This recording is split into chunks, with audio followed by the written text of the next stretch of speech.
tell us a little bit about your characters? No. Nothing?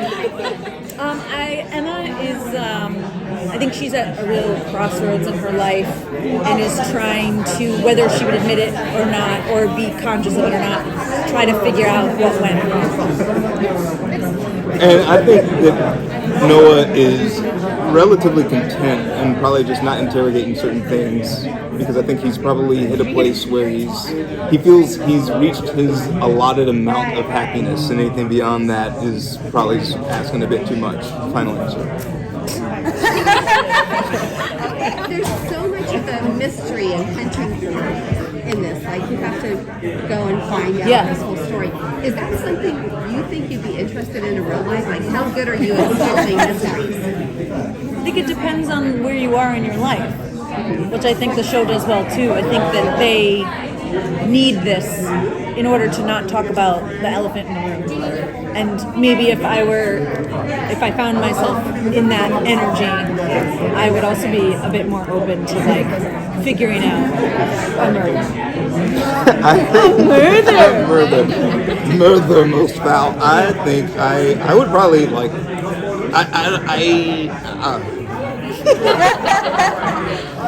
I think a mystery thing for me, like I would probably leave a lot of stuff alone. Like if I found a phone in the woods or something like that, I'd just be like, all right, well, if it's brand new, I want to see if someone needs it back. Is this brand new? Is this brand new? Someone probably needs this back.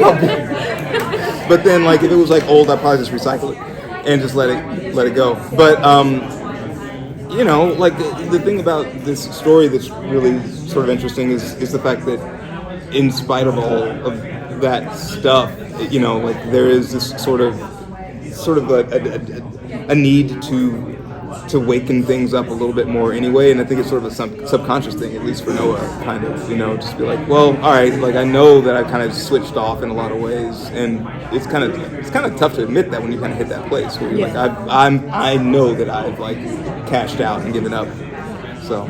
So being in your mid-30s is definitely, like in real life, a period of time where you do start to question the things you've done over the last few years. And I just wonder what this project taught you both about your own personal lives.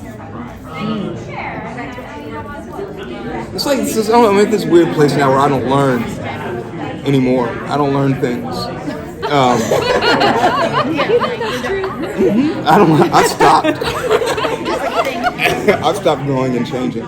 No, like I feel like maybe like for me, when it comes to how I'm looking at things in my personal life, I think it's just like I'm realizing how finite time is. I'm just kind of coming to that realization, and I'm working through it. I don't really know what I think or what I feel about it. It's just starting to mess with me a little bit more. Yeah. And No, I think that I think like I don't know if it's necessarily this project, but like something that I think I've been kicking around is like how fast you go from sort of being like, maybe it feels like there's a lot of time to fill, and all I want is more time. Like all I want is time. I don't want to like live forever. I don't want to be a vampire. You know. That time becomes like time and health are just the two most.